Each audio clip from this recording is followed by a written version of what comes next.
ဦးလေး agency 3ခုလေးလာကြည့်လိုက်တယ်ဟုတ်ကဲ့လေးလာကြည့်လိုက်တော့နာမည်တော့မပြောတော့ပါဘူးဟုတ်ကဲ့ agency တစ်ခုကကြတော့သူအရန်ကိုလွယ်ကူလွန်းတယ်ဒီအဆင့်လဲရတယ် okay ဟုတ်ကဲ့ကိုလိုလဲ okay အော်ဟုတ်ကဲ့အဲ့ကြတော့ဦးလေးစိတ်ထဲမှာနည်းနည်းတန်တရားဖြစ်တယ်ပေါ့လေတန်တရားဖြစ်တော့သူနဲ့မဆက်သွယ်လိုက်ဘူးမဆက်သွယ်ဘဲနဲ့ဒီမှာကြတော့တွင်ကကြတော့သူတို့တောင်းတဲ့အချက်လက်တွေရှိတယ်ပေါ့ဥပမာ bank statement ဆိုရင် bank statement 6လသာပြည့်အောင်ပြပေးရမယ်လုပ်ငန်းလိုင်စင်ကိုအခွန်ဆောင်ထားတဲ့ဥစ္စာလေးတွေလုပ်ငန်းလိုင်စင်ပြပေးရမယ်ဟုတ်ကဲ့အဲ့လိုမျိုးလေးပေါ့သူတောင်းတဲ့ data အချက်လက်လေးတွေကပို့ပြီးတော့စီလျော်မှုရှိတယ်ပေါ့ဟုတ်ကဲ့ရှင်အဲ့ဒီတော့ဦးကပို့သဘောကျလို့တွင်နဲ့ရှောက်လိုက်တယ်အားလုံးပဲမင်္ဂလာပါရှင်ဒီနေ့မှာတော့ The Dream မှာဗီဇာလျှောက်ပြီးတော့အောင်သွားတဲ့ဦးလေးကိုဒါပေါ့နော်ဦးလေးဗီဇာလျှောက်ခဲ့တဲ့စာရွက်စာတမ်းပြင်ဆင်ရတဲ့အတွေ့အကြုံလေးတွေကို The Dream ကနေပြီးတော့မေးမြန်းပြီးတော့အားလုံးဘူးတရားရအောင်အတွက်မျှဝေခွင့်ပြုပါရှင်ဦးလေးမင်္ဂလာပါရှင်မင်္ဂလာပါခင်ဗျဦးလေးကဘယ်နိုင်ငံလေးကိုဗီဇာလျှောက်ခဲ့တာလဲရှင်ကိုရီးယားနိုင်ငံကိုဗီဇာလျှောက်တာ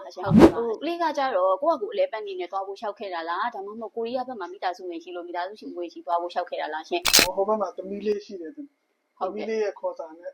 ရှောက်တာသမီးကဟိုဘက်မှာအလုပ်လုပ်နေရလားကျောင်းတက်နေရလားရှင်ကျောင်းတက်နေတာပါကျောင်းတက်နေ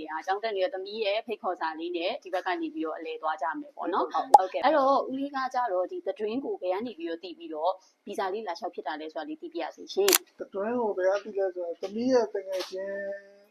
ကလေးတွေရဲ့မိဘတွေသွားဘူးထားတယ်ဟုတ်ကဲ့သွားဘူးထားတယ် The Dream နဲ့သူတို့သွားဘူးတယ်လို့ပြောတယ်သွားဘူးတယ်လို့ပြောတဲ့အတွက်ဦးလေးတို့ဆက်သွယ်လာတယ်ပေါ့ဟုတ်ကဲ့ဒါမဲ့ဘိုးလင်းလင်းပြောရင်ပရမဦးလေး agency 3ခုဟုတ်ကဲ့ရှင်ဟုတ်လေးလာကြည့်လိုက်ဟုတ်ကဲ့လေးလာကြည့်လိုက်တော့နာမည်တော့မပြောတော့ပါဘူးဟုတ်ကဲ့ agency တစ်ခုကကြတော့သူအရန်ကိုလွယ်ကူလွန်းတယ်ဒီအဆင့်လဲရတယ် okay ဟုတ်ကဲ့ကိုလိုလဲ okay အော်ဟုတ်ကဲ့အဲ့ကြတော့ဦးလေးစိတ်ထဲမှာနည်းနည်းတန်တရားဖြစ်တယ်ပေါ့လေဟုတ်ကဲ့ရှင်တန်တရားဖြစ်တော့သူနဲ့မဆက်သွယ်လိုက်ဘူးမဆက်သွယ်ဘဲနဲ့ဒီမှာကြတော့တွင်ကကြတော့သူတို့တောင်းတဲ့အချက်လက်တွေရှိတယ်ပေါ့ဥပမာ bank statement ဆိုရင် bank statement 6လသာပြည့်အောင်ပြပေးရမယ်လုပ်ငန်းလိုင်စင်ကိုအခွန်ဆောင်ထားတဲ့ဥစ္စာလေးတွေလုပ်ငန်းလိုင်စင်ပြပေးရမယ်ဟုတ်ကဲ့အဲ့လိုမျိုးလေးပေါ့သူတောင်းတဲ့ data အချက်လက်လေးတွေကပို့ပြီးတော့စီလျော်မှုရှိတယ်ပေါ့ဟုတ်ကဲ့ရှင်အဲ့ဒီတော့ဦးကပို့သဘောကျလို့တွင်နဲ့ရှောက်လိုက်တယ်ဦးလေးတို့ဘက်ကလည်းဒီကတောင်းဆိုတဲ့အတိုင်းပဲ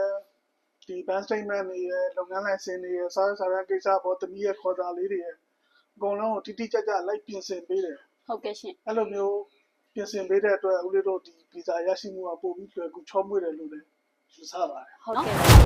ဦးလေးတို့ကဟိုပါပေါ့ Cherry Blossom ပွဲတော်ကိုသွားဖို့ကိုရီးယားဘက်မှာပေါ့နော် Cherry Blossom ပွဲတော်ဟိုဘက်မှာလည်းသမီးလေးကအကြောင်းလဲပိတ်တယ်ပေါ့နော်အကြောင်းရက်လဲနားရက်လဲရတာနဲ့အဲ့ဒါလေးကိုရှောက်ဖို့အတွက်ဦးလေးတို့ကပြင်ဆင်ခဲ့တာဆိုတော့အခုဆိုရင်ဒါဗီဇာလဲအောင်သွားပြီဆိုတော့ Cherry Blossom ပွဲတော်သွားရမယ်မိသားစုတွေရမှာပေါ့ဟုတ်ကဲ့မိသားစုတွေစုံရတော့မယ်ပေါ့နော်အဲ့တော့မိသားစုတွေစုံရမယ်ခီးလမ်းမှာလည်းခီးလမ်းလေးဖြောင်းပြူးပြီးတော့မိသားစုတွေစုံတဲ့အခါမှာအမှတ်တရကြီးများစွာဖန်တီးပေးနိုင်ပါစေလို့The Dream ကနေပြီးတော့အဆုမငောင်းတောင်းလိုက်ပါတယ်ရှင်ဟုတ်ကဲ့ပါရှင်ဟုတ်တွင်လဲအောင်မြင်ပါစေသမီးရဲ့ဟုတ်ကဲ့ပါအောင်မြင်ပါစေဟုတ်ကဲ့ကျေးဇူးတင်ပါတယ်ရှင်ပြီးတဲ့ဆုနဲ့ပြပါစေဟုတ်